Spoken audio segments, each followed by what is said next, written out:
ओम भगवते वासुदेवाय नमः। प्रिय श्रोताओं, आपका दिन शुभ हो, मंगलमय हो। आप पर और आपके समस्त परिवार पर भगवान विष्णु की कृपा सदैव बनी रहे। इससे पहले के अध्याय की कथा सुनने के लिए आप सबका बहुत बहुत धन्यवाद। आज ज्येष्ठ मास का दूसरा दिन है। क्या आप जानते हैं कि ज्येष्ठ मास में किया गया एक छोटा सा पुण्य भी जन्म जन्मांतर के पापों को नष्ट कर सकता है। सुनिए एक ऐसी अद्भुत कथा जो आपके जीवन को बदल सकती है।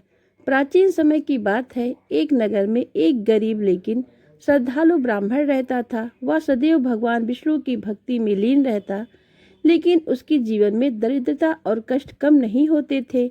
एक दिन वह अत्यंत दुखी होकर एक संत के पास गया और बोला, हे गुरुदेव, मैं भगवान की भक्ति करता हूँ, फिर भी मेरे जीवन में इतनी परेशानियाँ क्यों हैं? संत मुस्कुराए और बोले, वत्स, तुम्हारे पिछले जन्मों के कर्मों का फल है यह, लेकिन यदि तुम ज्येष्ठ मास का विधि पूर्वक व्रत और दान करोगे तो तुम्हारे सभी कष्ट दूर हो सकते हैं।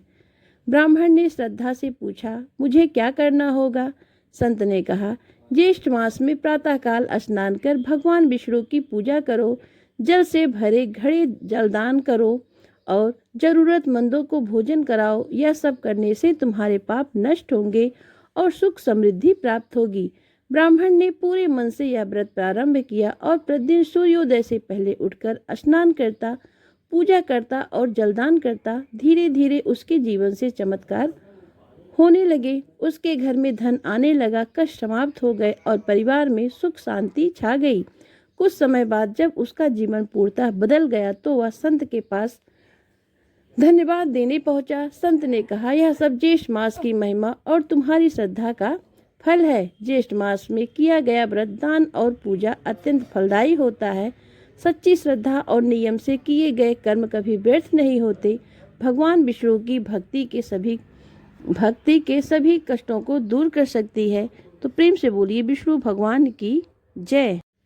स्कंद पुराण के अनुसार स्कंद जी ऋषियों से कहते हैं, हे ब्राह्मणों, ज्येष्ठ मास में देवताओं की तृप्ति के लिए प्रतिदिन ब्राह्मणों को दही और चावल का दान करना चाहिए। इस दान की महिमा का वर्णन भगवान शिव भी नहीं कर सकते। फिर भी लोक कल्याण के लिए मैं कुछ कहता हूँ। गौतम ब्राह्मण की कथा। एक समय अलकापुरी में गौतम नाम का ब्राह्मण रहता था। वह वेद शास्त्रों और पुराणों का विद्वान था, किंतु अत्यंत निर्धन और दुखी था। परिवार का पालन पोषण करने के लिए वह किसी भी प्रकार का दान ले लेता था, भले ही उसे शुभ अशुभ का फल ज्ञात हो। धन की कमी से वह चोरों का साथी बन गया और चोरी करके जीवन चलाने लगा। फिर भी जब पर्याप्त धन ना मिला तो वह अपने पूरे परिवार को छोड़कर दूसरे देश चला गया। वहां वह पिशाच, भच्ची, शव या बलि के अवशेष खाने वाले लोगों के साथ शमशान में रहने लगा। वह बलि के भोजन, श्रद्धा या यज्ञ के अवशेष को खाकर जीवन निर्वाह करने लगा। बुढ़ापे में वह कमजोर हो गया। खाने के बाद बचे हुए भोजन और बर्तनों को वह कौवों और अन्य पक्षियों को डाल देता था, फिर स्वयं भी खाता था। इस प्रकार ज्येष्ठ मास में अनजाने में ही उसने दही, चावल या बलि के भोजन का दान कर दिया। कौवों आदि को खिलाकर कुछ दिनों बाद वह मर गया। यमराज के दूत आए और उसे बांधकर यमलोक में ले जाने लगे। गौतम रोने लगा तो यमदूतों ने उसे डंडे से पीटा। इतने में भगवान विष्णु के दूत दिव्य विमान पर आए। उन्होंने यमदूतों को हटाकर गौतम को दिव्य शरीर देकर विमान पर बिठाया और स्वर्गलोक ले गए। यमदूत यमराज के पास गए और बोले, प्रभु, हम उस ब्राह्मण को ले जा रहे थे, तभी विष्णु के गण आए और हमें बुरी तरह पीटा। वे अपने स्वामी के साथ, हम बिना स्वामी के हम अब आपकी सेवा नहीं करेंगे, दूसरे स्वामी की तलाश करेंगे। यह सुनकर यमराज क्रोधित हुए। वे बैल पर सवार होकर डंडा लेकर पहुंचे, विष्णु दूतों को दंडित किया। विष्णु दूत डरकर भागे और भगवान विष्णु के पास जाकर सारी घटना बताई। भगवान विष्णु क्रोधित होकर गरुड़ पर सवार होकर यमलोक पहुंचे। इंद्र आदि देवताओं सहित उन्होंने यमराज से युद्ध किया। यमदंड की मार से देवता दसों दिशाओं से भागने लगे। विष्णु ने अत्यंत क्रोध से सुदर्शन चक्र से यमराज का सिर धड़ से अलग कर दिया। देवताओं ने ब्रह्मा जी को आगे करके विष्णु की स्तुति की। उस्तुत से प्रसन्न होकर विष्णु ने यमराज को पुनः जीवित कर दिया। यमराज ने विष्णु को प्रणाम किया और क्षमा मांगी। फिर ब्रह्मा जी ने कहा, अनजाने में भी ज्येष्ठ मास में दही चावल का दान करने से इतना महान फल मिलता है कि ब्राह्मण विष्णु लोक गया। यदि जानबूझकर श्रद्धा से दान किया जाए तो फल का क्या कहना। इसलिए ज्येष्ठ मास में ब्राह्मणों को प्रतिदिन दही चावल अवश्य दान करें। ब्राह्मणों के चरण धोकर उन्हें सुगंधित चंदन, फूलों की माला, पान, आम का पन्ना, लस्सी, शरबत आदि से पूजा करें। उन्हें पंखा झले। जो व्यक्ति ज्येष्ठ मास में स्नान, दान और ब्राह्मण पूजन आदि करता है वह परम मोक्ष प्राप्त करता है। इत श्री ज्येष्ठ मासम महात्म। ब्राह्मण मोक्ष प्रदान करने वाला द्वितीय अध्याय समाप्त हुआ। यह कथा अनजाने पुण्य की महिमा बताती है और ज्येष्ठ मास में दही चावल दान, जल दान व ब्राह्मण सेवा को विशेष महत्व देता है। जय श्री विष्णु, जय श्रेष्ठ मास। तो प्रिय श्रोताओं, आज नारद जयंती भी है, तो आइए आज की कथा का शुभ आरंभ करते हैं। देवर्षि नारद से जुड़ी एक कथा से। एक बार देवर्षि नारद जी पृथ्वी लोक का भ्रमण कर रहे थे।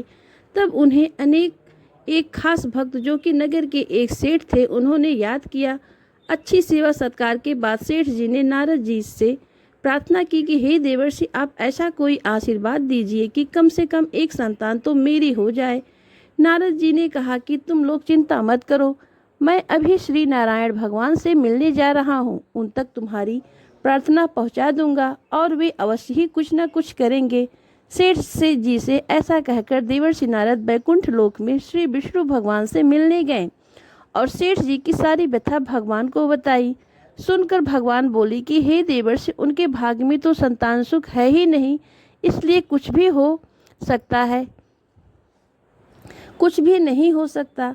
उसके कुछ समय बाद देवर्षि नारद जी ने एक दिए में तेल ऊपर तक भरा और अपनी हथेली पर सजाया और पूरे विश्व की यात्रा की।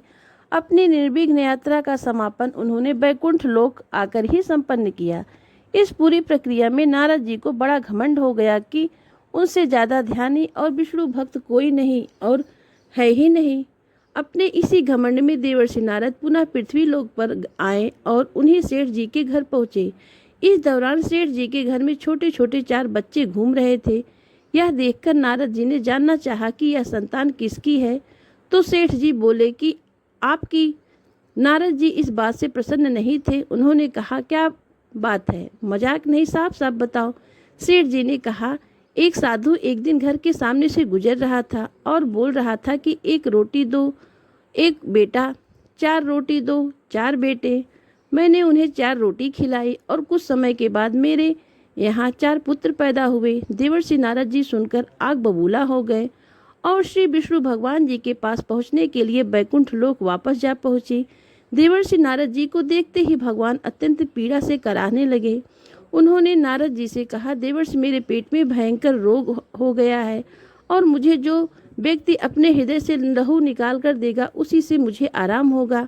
भगवान की बात सुनकर देवर्षि नारद उल्टे पांव लौटे और पूरे संसार भर में भ्रमण करके श्री विष्णु भगवान की व्यथा सुनाई और सभी से कहने लगे कि कोई भक्त ऐसा जो अपने हृदय से लहू निकाल कर दे दे, उसी से भगवान को आराम होगा। लेकिन पूरे संसार भर में कोई भी ऐसा व्यक्ति नहीं हुआ। जब नारद जी ने यही बात एक साधु को सुनाई तो सुनकर वह बड़ा प्रसन्न हुआ। उसने एक छुरा निकाला और एकदम अपने सीने में भौंकते हुए लगाया और बोला, मेरे प्रभु की पीड़ा अगर मेरे लहू से ठीक हो सकती है तो मैं तुम्हें अभी अपना दिल निकाल कर देता हूँ। ऐसा कहकर जैसे ही साधु ने छुरा अपने हाथ में लेके अपने सीने में घोंपना चाहा, तभी श्री विष्णु भगवान वहाँ प्रकट हो गए और बोले, जो व्यक्ति मेरे लिए अपने प्राणों को त्याग कर सकता है, अपनी जान दे सकता है, वो किसी व्यक्ति को 4 पुत्र भी दे सकता है। साथ ही नारद जी से यह भी कहा कि देवर्षि, तुम तो स्व गुण संपन्न ऋषि हो, तुम चाहते तो सेठ को पुत्र दे सकते थे। नारद जी को अब अपने घमंड पर बड़ा पश्चाताप हुआ और वे श्री नारायण भगवान से क्षमा मांगते हुए भगवान के साथ ही वैकुंठ लोक के चले गए। देवर्षि नारद जी ब्रह्मा जी के 6 मानस पुत्रों में से 6ठे पुत्र हैं और उन्होंने बड़ी कठिन तपस्या से ब्रह्म ऋषि पद प्राप्त किया है। यह भगवान विष्णु के अनन्य भक्तों में से एक माने जाते हैं। देवर्षि नारद धर्म के प्रचार, लोक कल्याण हेतु सदैव प्रयत्नशील रहते हैं। शास्त्रों में इन्हें भगवान का मन कहा गया है। इसी कारण सभी युगों में, सभी लोकों में, समस्त विद्याओं में, समाज के सभी वर्गों में देवर्षि नारद जी का सदा से एक महत्वपूर्ण स्थान रहा है। केवल देवताओं ने ही नहीं बल्कि दानों ने भी सदैव आदर दिया है। समय समय पर सभी ने उनके परामर्श लिए हैं। श्रीमद् भागवत गीता के 10वें अध्याय के 26वें श्लोक में स्वयं भगवान श्री कृष्ण ने इनकी महत्ता को स्वीकार करते हुए कहा है, देवर्षि नाम च नारदा, अर्थात देवर्षि ऋषियों में मैं नारद हूँ। आजकल धार्मिक चलचित्रों और धारावाहिकों में देवर्षि नारद जी का जैसा चरित्र चित्रण हो रहा है वह देवर्षि की महानता के सामने एकदम बौना और एकदम विपरीत है।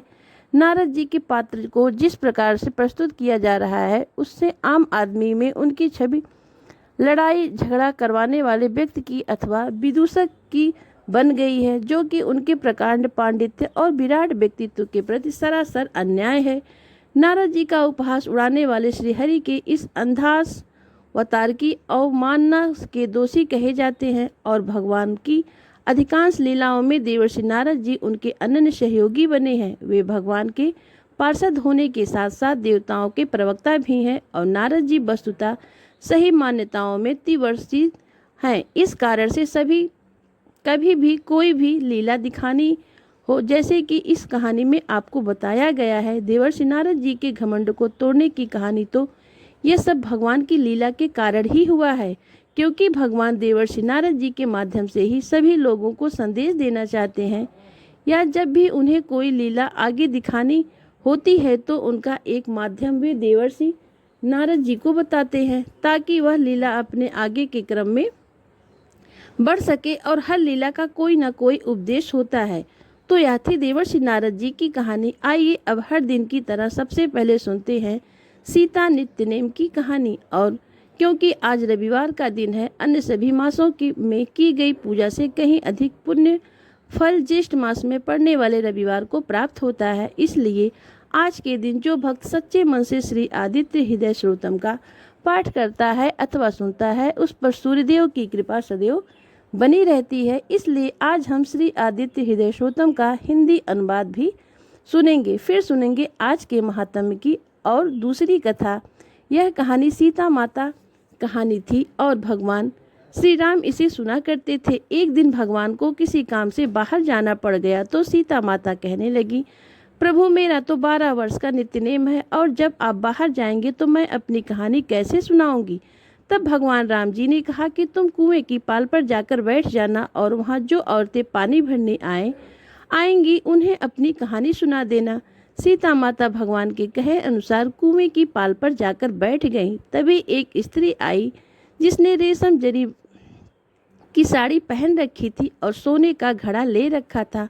सीता माता ने उसे देखा तो कहने लगी कि बहन मेरा 12 वर्ष का नित्यनेम सुन लो। तब वह स्त्री बोली, मैं तुम्हारा नित्यनेम सुनूंगी तो मुझे तो घर जाने में देर हो जाएगी, फिर मेरी सास मुझसे लड़ेगी। उसने कहानी नहीं सुनी और चली गई। घर जाते ही उसकी रेशम जरी की साड़ी फट गई, सोने का घड़ा मिट्टी के घड़े में बदल गया। यह सब देखकर सासू माँ ने पूछा, अरे बहू यह किसका दोष अपने सिर पर लाकर आई हो। तब बहू ने कहा कि माँ जी, कुएं पर एक औरत बैठी है, उसने कहानी सुनने के लिए कहा लेकिन मैंने नहीं सुनी, जिसका यह फल मुझे मिला है। अब बहू की बात सुनकर अगले दिन वही साड़ी और वह घड़ा लेकर सास कुएं की पाल पर गई। सास को वहीं पर सीता माता बैठी मिली तो सीता माता ने उससे भी कहा कि बहन मेरी कहानी सुन लीजिए। सास बोले कि एक बार छोड़ मैं 4 बार कहानी सुन लूंगी। तब सीता माता ने कहा, सुना शुरू किया। राम आए, लक्ष्मण आए, देश के पुजारी आए, नित्य नेम का नेम लाए, आओ राम बैठो राम, तपी रसोई जीमो राम, माखन मिश्री खाओ राम, दूध बतासा पियो राम। राम सूत के पलका मोठो राम, साल दुसाला मोठो राम, साल दुसाला ओढ़ो राम। जब बोलूं जब राम ही राम, राम सवेरे सबके काम, खाली घर भरते भंडार, भरेंगे सबका बेड़ा पार, करेंगे श्री राम जय राम, राम जय जय श्री राम। सास बोली कि बहन कहानी तो बहुत अच्छी लगी। कहानी सुनकर सास घर चली गई और उसकी वही साड़ी फिर से रेशम जरी की बन गई और मिट्टी घड़ा का भी सोने में के घड़े में बदल गया। यह सब देखकर बहू बोली, माँ जी आपने यह सब कैसे किया? सास ने कहा, बहू तू तो दोष लगा कर आई थी, मैं अब दोष उतार कर आई हूँ। बहू ने हैरान होकर फिर पूछा कि तो माँ जी जो कुएं वाली स्त्री है वह कौन है? सासू माँ बोली, वे तो साक्षात सीता माता थी। वे पुराने से नया कर देती हैं, खाली घर में भंडार भर देती हैं। वह लक्ष्मी जी का वास घर में कर देती हैं, व्यक्ति की जो भी इच्छा हो उसे पूरा कर देती हैं। तब बहू बोली, माँ जी फिर तो ऐसी कहानी मुझे भी सुना दीजिए। सास बोली कि ठीक है तुम भी सुनो। फिर सास ने कहानी शुरू की।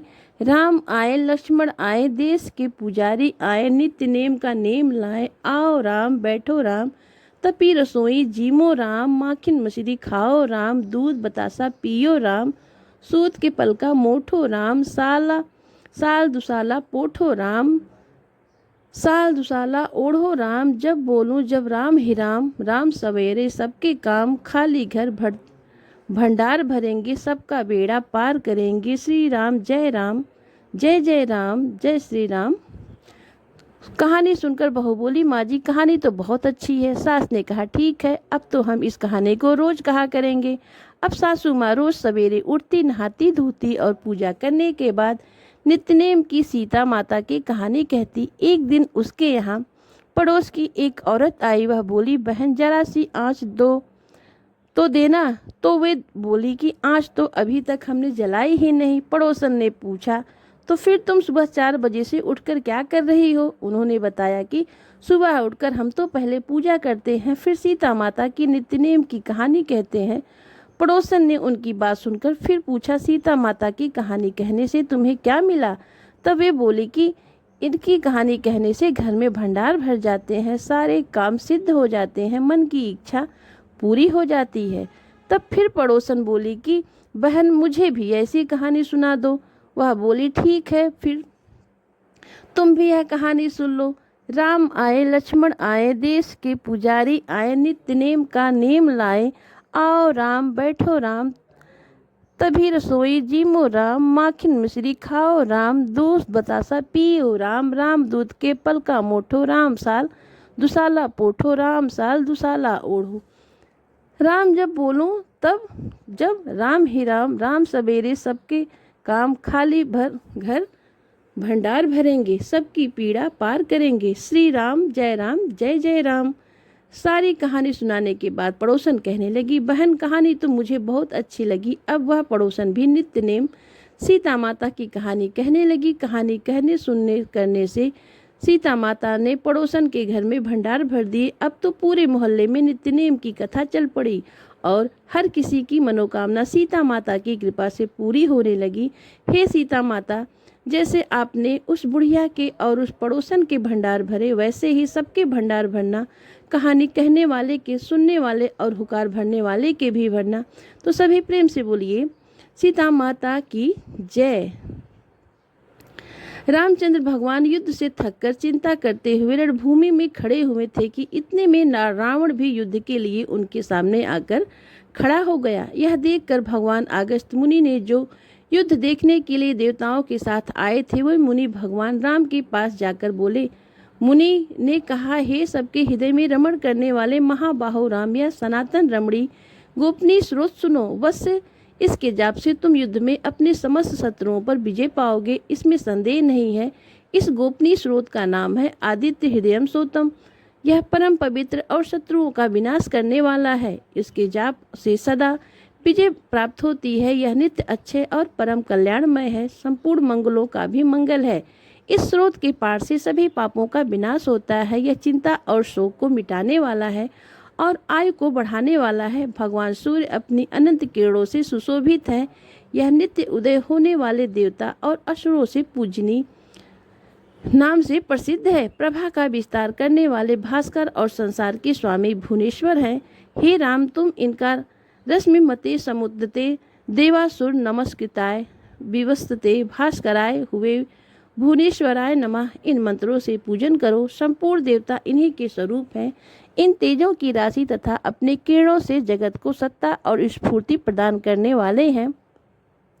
यही अपनी रश्मियों का प्रसार करके देवता और असुरों सहित संपूर्ण लोकों का पालन करते हैं। यही ब्रह्मा विष्णु स्कंद प्रजापति इंद्र कुबेर काल यम चंद्रमा वरुण पितर वसु साध्य अश्विनी कुमार मारुतगण मनु आयु अग्नि प्रजा प्राण ऋतुओं को प्रकट करने वाले तथा प्रभा के तेजोमय पुंज हैं। इन्हीं के नाम से आदित्य अदिति पुत्र सविता जगोत्पत्ति करने वाले खग आकाश में विचरण करने वाले पूषा पुष्टिदायक गभिस्तमान प्रकाशमान संपूर्ण सदृश भानु प्रकाशक हिरण रेता ब्राह्मण उत्पत्ति करने वाले दिवाकर अंधकार को दूर कर उजाला देने वाले हरिध्वज हरे रंग के घोड़े वाले सहस्त्रचारी हजारों किरणों से सुशोभित सप्त सात घोड़ों वाले मरीचमान किरणों से सुशोभित तिमरो उन्मथ अंधकार का नाश करने वाले शुभ कल्याणकारक त्वष्टा जगत का संहार करने वाले मार्कंडे जीवन प्रदान करने वाले अंशुमान किरण ग्रहण करने वाले हिरण्यगर्भ ब्रह्मा जी शिशिर सूर्यदेव वाले तपन उत्ष्ठा पैदा करने वाले अहंकार दिनकर रवि प्रार्थना योग अग्निगर्भ अग्नि को गर्भ में धारण करने वाले अदिति पुत्र शंख व्यापक शिशिर नाशन शीत का नाशन करने वाले वमनाथ आकाश के देवता तपोभेदी अंधकार को नष्ट करने वाले घनी वृष्टि के कारण अपाप मित्र जल को उत्पन्न करने वाले बिंद विधि पलवंगमम आकाश में तीव्र वेग से चलने वाले आत्मिघात उत्पन्न करने वाले मंडली समूह को धारण करने वाले मृत्यु के कारक पिंगल भूरे रंग वाले सर्वतापन सबको ताप देने वाले कवि दूरदृष्टा विश्व सर्व स्वरूप महातेजस्वी महान तेज वाले या सबसे अधिक तेज वाले रक्त लाल वर्ण सबकी उत्पत्ति के कारण नक्षत्र आदि के स्वामी विष्णु भगवान जगत की रक्षा करने वाले द्वार सातमा 12 स्वरूपों से युक्त यह महातेजस्वी नामों से सूर्यदेव प्रसिद्ध हैं। आपको नमस्कार है। पूर्व गिरि यानी उदयाचल और पश्चिम गिरि यानी अस्ताचल के रूप में आपको नमस्कार है। ग्रहों और तारों के स्वामी तथा दिन के अधिपति आपको नमस्कार है। जय स्वरूप तथा विजय और कल्याण के दाता है। आपके रथ में हरे रंग के घोड़े रहते हैं। आपको बारंबार मेरा नमस्कार है। सहस्त्रों किरणों से सुशोभित भगवान सूर्य आपको नमस्कार है। आप अदिति पुत्र अदिति को नमस्कार है। उग्रवीर और सारंग सूर्यदेव आपको नमस्कार है। कमलों को अपना तेज देखकर विकसित करने वाले मार्तंडे आपको नमस्कार है। आप ब्रह्मा विष्णु और शिव के स्वामी हैं। परात्पर रूप में सूर्य आपकी संज्ञा है। यह पूरा सूर्य मंडल आपका स्वरूप है। सबको स्वाहा कर देने वाले अग्नि भी आपका ही रूप है। आप रौद्र रूप धारण करने वाले हैं। आपको नमस्कार है। अज्ञान और अंधकार के आप नाशक हो, जड़ता और शीतलता के कारक हो, शत्रु का विनाश करने वाले आप हो।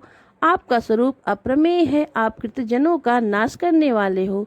आप देव स्वरूप जो आपको नमस्कार है। आप तपाए हुए सोने की तरह हो। आप हरि और विश्वकर्मा हो।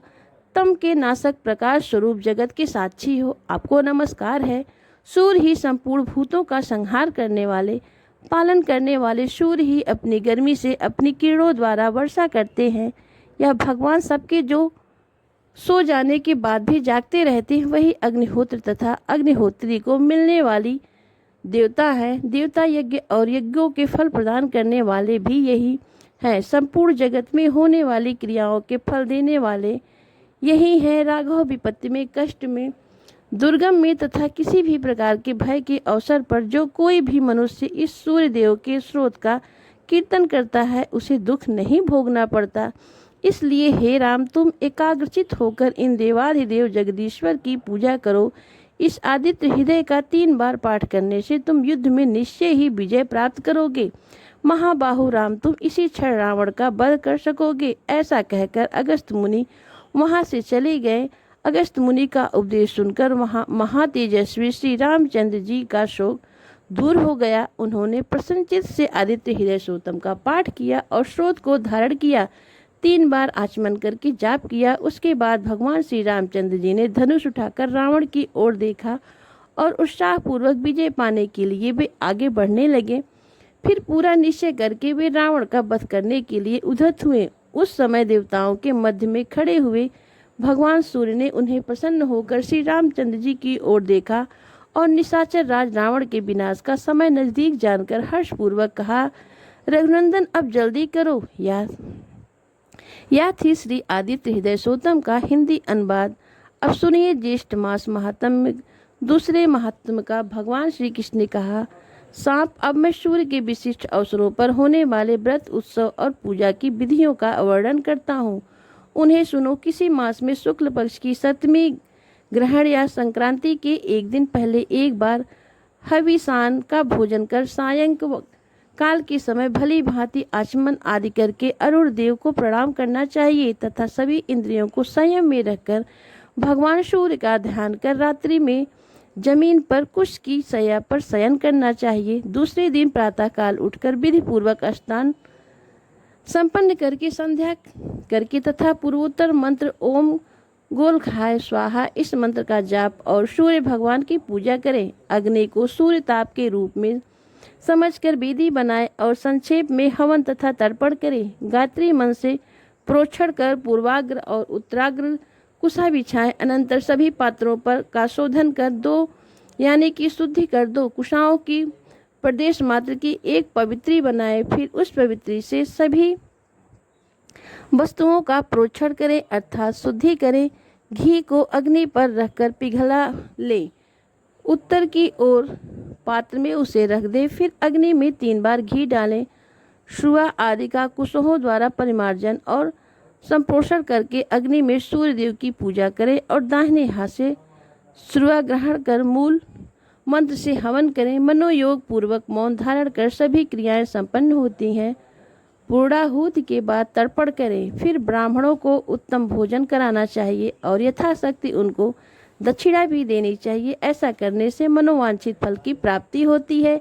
माघ मास की सप्तमी को वरुण नामक सूर्य की पूजा करें। इसी प्रकार कमसा फाल्गुन से सूर्य, चैत्र में वैशाख में धात्रा, ज्येष्ठ में इंद्र, आषाढ़ में रवि, श्रवण में नव, भाद्रपद में यम, अश्विन में पर्जन्य, कार्तिक में तष्टवा, मार्गशीर्ष में मित्र तथा पौष मात्र में विष्णु नामक सूर्य का अर्चन करें। इस बीच से 12 मासों में अलग अलग नामों से भगवान सूर्य की पूजा की जाती है। इस प्रकार श्रद्धा भक्ति पूर्वक एक दिन पूजा करने से वर्ष पर्यंत की गई पूजा का फल स्वतः ही प्राप्त हो जाता है। उपर्युक्त विधि से 1 वर्ष तक व्रत कर रत्न जटित स्वर्ण का एक रथ बनवाएं। उसमें 7 घोड़े बनवाएं। रथ के बीच में सोने के कमल के ऊपर रत्नों के आभूषणों से अलंकृत सूर्य नारायण की सोने की मूर्ति की स्थापना करें। रथ के आगे सारथी को बिठाएं। फिर 12 ब्राह्मणों में से 12 महीनों के सूर्यों की भावना कर 13वें मुख्य आचार्य को साक्षात सूर्य नारायण समझकर उसकी पूजा करें तथा उन्हें रथ, छत्र, भूमि, गौ आदि समर्पित करें। इस प्रकार रत्नों के आभूषण, वस्त्र, दक्षिणा और एक घोड़ों उन पर 12 ब्राह्मणों को दे। फिर हाथ जोड़कर प्रार्थना करें, हे ब्राह्मण देवता, इस सूर्य व्रत के उद्यापन करने के बाद यदि असमर्थतावश कभी सूर्य व्रत ना कर सकूं तो मुझे कोई दोष ना लगे। ब्राह्मणों के साथ आचार्य भी योम अस्तु कहकर अजमान को आशीर्वाद दे और कहे, सूर्य भगवान तुम पर प्रसन्न हो। जिस मनोरथ की पूर्ति के लिए तुमने यह व्रत किया है और भगवान सूर्य की पूजा की है वह तुम्हारा मनोरथ सिद्ध हो और भगवान सूर्य उसे पूरा करें। अब व्रत करने पर भी तुम्हें कोई दोष नहीं लगेगा। इस प्रकार आशीर्वाद प्राप्त कर दीनों, नेत्रहीनों तथा अनाथ को यथाशक्ति भोजन कराएं और ब्राह्मणों को भोजन कराकर दक्षिणा देकर व्रत की समाप्ति करें। जो व्यक्ति इस सप्तमी व्रत को 1 वर्ष में एक तक करता है वह 100 योजन लंबे चौड़े देश का धार्मिक राजा होता है और इस व्रत के फल से 100 वर्षों से भी अधिक निष्कंटक राज्य करता है। जो स्त्री इस व्रत को करती है वह राजपत्नी होती है अर्थात रानी होती है। निर्धन व्यक्ति इस व्रत को यथाविधि संपन्न कर बतलाई हुई विधि के अनुसार तांबे का रथ ब्राह्मणों को देता है तो वह 80 योजन लंबा चौड़ा राज्य प्राप्त कर लेता है। इसी प्रकार आटे का रथ बनाकर दान करने वाला 60 योजन विस्तृत राज्य प्राप्त करता है। वह चिरायु, निरोग और सुखी होता है। इस व्रत को करने से पुरुष 1 कल्प तक सूर्य लोक में निवास करने के बाद राजा होता है। यदि कोई व्यक्ति भगवान सूर्य की मानसिक आराधना भी करता है तो भी वह समस्त आदि व्याधियों से रहित होकर सुखपूर्वक जीवन व्यतीत करता है। जिस प्रकार भगवान सूर्य कोहरा स्पर्श नहीं कर पाता, उसी प्रकार मानसिक पूजा करने वाले साधक को किसी प्रकार की आपत्तियां स्पर्श नहीं कर पाती। यदि किसी ने मंत्रों के द्वारा भक्ति पूर्वक विधि विधान से व्रत संपन्न करते हुए भगवान सूर्य नारायण की आराधना की तो फिर उसके विषय में यो कहना ही क्या। इसलिए अपने कल्याण के लिए भगवान सूर्य की पूजा अवश्य करनी चाहिए। पुत्र सूर्य नारायण ने इस विधि विधान को स्वयं अपने मुख से मुझसे कहा था। आज तक इसे गुप्त रखकर पहली बार मैंने तुमको कहा है। मैंने इसी व्रत के प्रभाव से हजारों पुत्र और पौत्रों को प्राप्त किया और दैत्यों को जीता, देवताओं को बस में किया और मेरे इस चक्र में सदा सूर्य भगवान निवास करते हैं। नहीं तो इस चक्र में भला इतना तेज कैसे होता। यही कारण है कि सूर्य नारायण का नित्य जप, ध्यान, पूजन आदि करने से मैं जगत का पूज्य हूँ। वस्तु तुम भी मन, वाणी और कर्म से सूर्य नारायण की आराधना करो। ऐसा करने से तुम्हें विविध सुख प्राप्त होंगे। आज जो पुरुष भक्ति भाव पूर्वक इस विधान को सुनता है वह भी पुत्र, पौत्र, आरोग्य और लक्ष्मी को प्राप्त करता है और सूर्य लोक को भी प्राप्त हो जाता है। तब भगवान कृष्ण कहने लगे कि माघ मास के शुक्ल पक्ष की पंचमी तिथि को एक भक्त और षष्ठी को नरक व्रत करना चाहिए। कुछ लोग सप्तमी में उपवास करना चाहते हैं, कुछ विद्वान षष्ठी में उपवास और सप्तमी में तिथि में पारण करने का विधान बताते हैं। इस प्रकार अनेकों मत इस बारे में है। वस्तुतः षष्ठी को उपवास कर भगवान सूर्य नारायण की पूजा करनी चाहिए। रक्त, चंदन, करवीर, पुष्प, गूगल, धूप, पायस आदि नैवेद्यों से माघ आदि 4 महीनों तक सूर्य नारायण की पूजा करनी चाहिए। ज्येष्ठ मास सूर्य नारायण को समर्पित होता है। इस पूरे मास में भगवान सूर्य नारायण की विधि विधान से पूजा करनी चाहिए। आत्मशुद्धि के लिए गोमय मिश्रित जल से स्नान, गोमय का प्राशन और यथाशक्ति ब्राह्मण भोजन भी कराना चाहिए। ज्येष्ठ आदि 4 महीनों में श्वेत चंदन, श्वेत पुष्प, कृष्ण अग्रु, धूप और उत्तम नैवेद्य सूर्य नारायण को अर्पण करना चाहिए। इसमें पंचद्रव्य प्रहसन कर ब्राह्मणों को स्वादिष्ट भोजन कराना चाहिए। अश्विन आदि 4 मासों में अगस्त पुष्प, अपराजित, धूप और गुड़ के द्वारा नैवेद्य तथा इच्छु रस भगवान सूर्य को समर्पित करना चाहिए। यथाशक्ति ब्राह्मण भोजन कराकर आत्मशुद्धि के लिए कुशा के जल से स्नान कराना चाहिए। उस दिन कुशोदक का ही प्रहसन करें। व्रत की समाप्ति में ज्येष्ठ मास के शुक्ल सप्तमी को रथ का दान करें और सूर्य भगवान की प्रसन्नता के लिए रथ यात्रोत्सव का आयोजन करें। महापुण्यदायिनी इस सप्तमी को रथ सप्तमी कहा गया है। यह महासप्तमी के नाम से अभेद है। रथ सप्तमी को जो उपवास करता है वह कीर्ति, धन, विद्या, पुत्र, आरोग्य, आयु और उत्तमोत्तम क्रांति प्राप्त करता है। हे पितृ, तुम भी इस व्रत को करो जिससे तुम्हारे सभी अभिष्टों की सिद्धि हो। इतना कहकर शंख, चक्र, गदा, पद्मधारी श्री कृष्ण अंतर्ध्यान हो गए। सुमंत ने कहा, हे राजन, उनकी आज्ञा पाकर सांब ने भी भक्ति पूर्वक सूर्य नारायण की आराधना में तत्पर हो रथ सप्तमी का व्रत किया और फिर कुछ ही समय में रोग मुक्त होकर मनोवांछित फल प्राप्त कर लिया। तो प्रिय श्रोताओं, अब यहीं पर हम ज्येष्ठ मास महात्म अध्याय 2 समाप्त करते हैं। इसके आगे का अध्याय हम कल की कथा में वर्णन करेंगे। अब हम आप लोगों को सूर्य चालीसा और आरती सुना रहे हैं। कनक कनक कुंडल मकर मुक्ता माल अंग, पद्मासन स्थित धरिये आदित्य हृदय भंग। जय सविता जब जयति दिवाकर, सहस्त्रास्तु सप्ताश्वद तिमि हर भानु पतंग मरीचि भगवाना। विश्वासन अदित अरुण समाना, रवि अतुलित तेज महशक्तिधारी। वेद पुराण शास्त्र के अधिकारी, अग्नि रूप तुम जग में छाया। प्राणों के तुम मूल बताया, विश्वकर्मा के तुम सुत ज्ञाता। जगत पिता तुम देव विधाता, लोक त्रय के तुम हो स्वामी। तुम बिन जग में अंधियारी छाई। सूर्य देव तुम रोग निवारक, भक्तों के तुम कष्ट निवारक। जो जन तुमको ध्यान लगाते, सुख समृद्धि सदा वे पाते। अन्य धन यश तुमसे मिलता, जीवन में हर संकट टलता। तुमसे ही दिन रात उजाला, तुम बिन जग सब है अधियारा। जो यह चालीसा नित गावे, सूर्य कृपा सदा वह पावे। ओम जय सूर्य भगवान, स्वामी जय सूर्य भगवान। भक्त जनों के संकट क्षण में दूर करो, जो ध्यावे फल पावे, दुख बिन से मन का। सुख संपत्ति घर आवे, कष्ट मिटे तन का। ओम जय सूर्य भगवान, रथ पे विराजे तुम, अरुण सारथी प्यारे। सात घोड़े चलते, प्रकाश फैलाए सारे। स्वर्णिम किरणों वाले, जीवन के तुम दाता। तुमसे ही जग चलता, तुम ही से सुख आता। ओम जय सूर्य भगवान। जो यह आरती गावे, मन वांछित फल पावे। सूर्य कृपा से जीवन सुखमय हो जावे। ओम जय सूर्य भगवान। तो बोलिए सूर्य भगवान की जय। प्रिय श्रोताओं, आपको यह वीडियो अगर अच्छा लगा हो तो वीडियो को लाइक करें, चैनल को सब्सक्राइब करें। पूरा वीडियो देखने के लिए आप सबका बहुत बहुत धन्यवाद। मिलते हैं आपसे हम फिर किसी दूसरी कथा में।